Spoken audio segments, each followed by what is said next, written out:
In this video, you will learn how to become free. I really mean it. I'm going to walk you through the problem of social media dependency and explain what you can do to enjoy social media while keeping a safe distance from it. Later on, I'm also going to reveal to you what most people don't seem to realize, which is why it actually matters to be free from social media. Let's dive into it. First, a disclaimer. Obviously, I'm not going to talk about how to literally quit social media and delete your account, but how to take a break from it and not become an addict. And I know it because I myself use social media frequently and can clearly see the dangers, especially for very young people, for very young children. By the way, I'm all about self-development, positive mindset, entertainment, and insights. So if you want to join me on that journey, please feel free to like this video and remember to hit that magical subscribe button. It means a world to me and you won't miss out on the next great thing. Now, back to social media. Imagine this, you wake up in the morning to the alarm of your phone.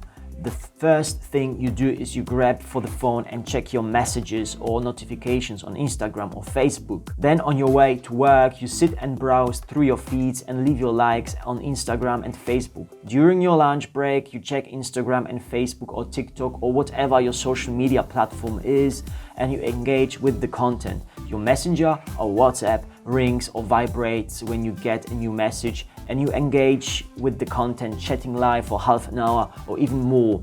In the evening, you keep browsing again and sending even more messages or checking whether you got more likes or comments on your latest post, and you do the same thing randomly at any time right into your bedtime when you're checking the latest update on your social media accounts before you finally decide to go to sleep. Can you see what I'm already trying to tell you? What I described looks like an unbalanced and random sequence of events with no clear strategy or objective for the day. And because it's important to improve yourself and live a more conscious life, it's good to become aware of your daily usage on social media platforms. You could look up how much time you spend, for example, on Instagram. Just go to your profile, settings, account, your activity, and click the tab Time, and you'll see the numbers of your average daily use. You might be shocked to find out how much time per day you actually spend on browsing and engaging on your smartphone. Now, please tell me, without me having to say it to you, do you see any potential problems here?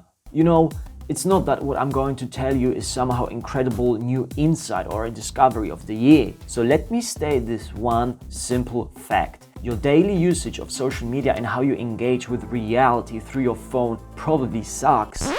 Really badly. What do I mean by that? Before I explain the problems, let me clearly state that I love social media myself and use it almost every day. Social media is just a platform with lots of opportunities for keeping in touch with people, marketing your ideas and products, and just for good fun and relaxation. There's nothing wrong with the principle per se.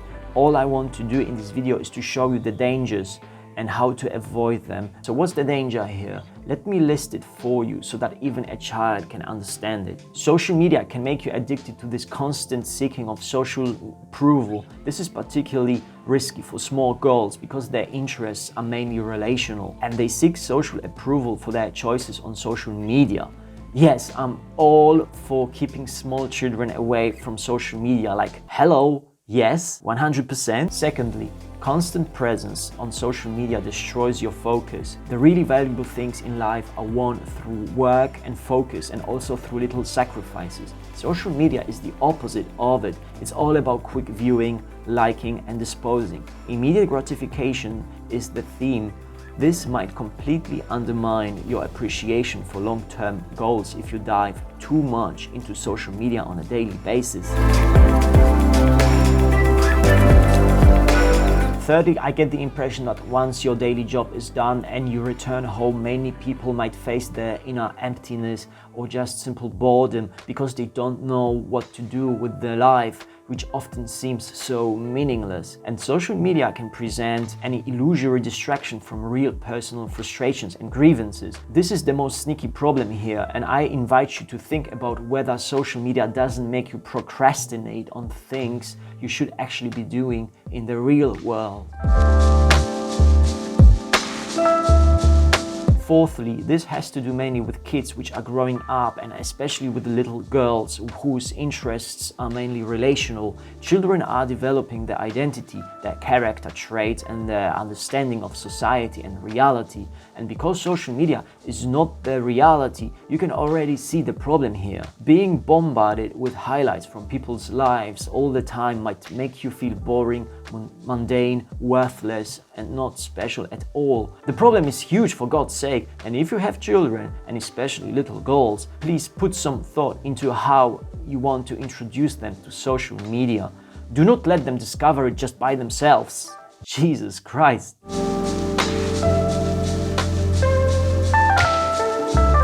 Fifthly, social media can distort your worldview. If you use your phone to browse through nice cat and dog videos, that's nice and funny. You might be wasting your time if you do it too much, but otherwise there's no danger to your way of thinking or worldview. The problem arises when you use social media to look for news, social issues, or some kind of ideological approvals. Here we come face to face with the problem of fake news, which I'm not going to discuss here because that deserves another video on its own. It should suffice to say that it can happen that you only see the views of people you agree with and stay totally ignorant of other views and opinions. This creates a thought bubble and a very simplistic view in which you might think you are the good person on the good side, and anyone else who doesn't agree with you is really bad and has only bad motivations and intentions in mind to destroy society. Baseless vilification of other views has always been a problem, and social media is only firing this unfortunate state of affairs. So here we go, all the issues. However, I'm a big believer that every problem has a solution. So what does that mean to you practically? What steps can you take to improve the situation in your own little everyday life? First of all, you need to take the mindset of self-improvement seriously. If you don't think there's anything to improve in yourself, you won't have the motivation or reason to do anything. You'll only change things if you're ready to make a change. So be clear about your motivations here.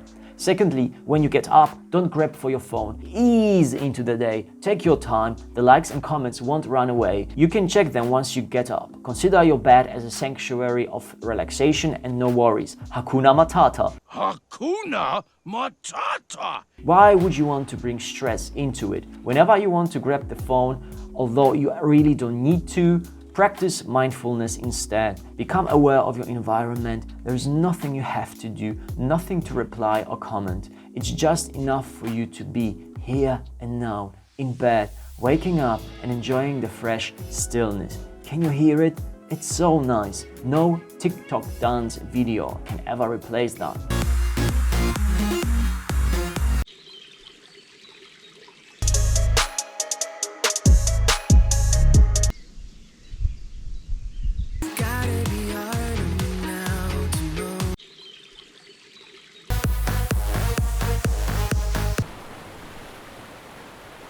Thirdly, practice any activities that sharpen your focus. That means prioritize them first and reward yourself with social media after that.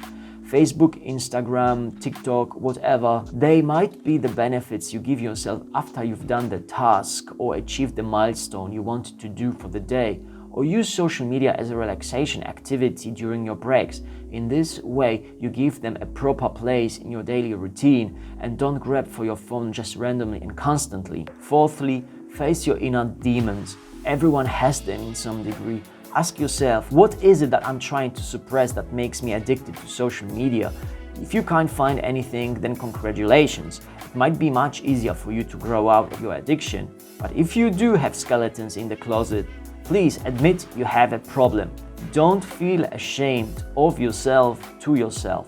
That's just a false way. Embrace your shadow and face the pain. I know it sounds so easy to say that, but once the pain of suppression is bigger than the issue itself, that's the point when you will finally face your problem. And in this, you don't need my advice or anyone's approval. Life itself will take care of this. The decision is yours. Do you want to be a puppet of your life circumstances, or do you want to rule and own your life circumstances? I'll leave that with you. Fifthly, this might not apply to most of you directly, but if you have children and especially little girls, please make sure they understand that social media is not reality, that it doesn't have anything to do with who they are and what they can achieve. Make sure that self-esteem doesn't come from social media and from what others say.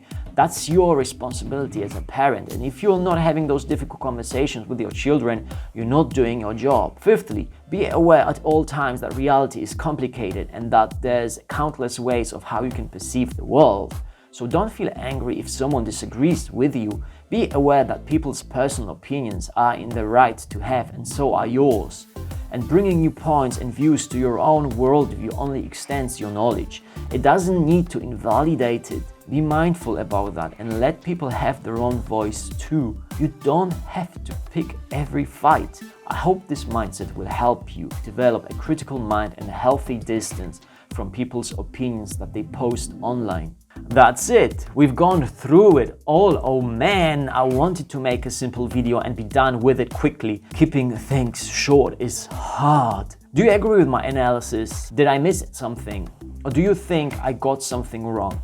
Feel free to let me know in the comments below, and remember to subscribe for another round of valuable insights, food for thought, inspiration, and more creative content. See you in the next one.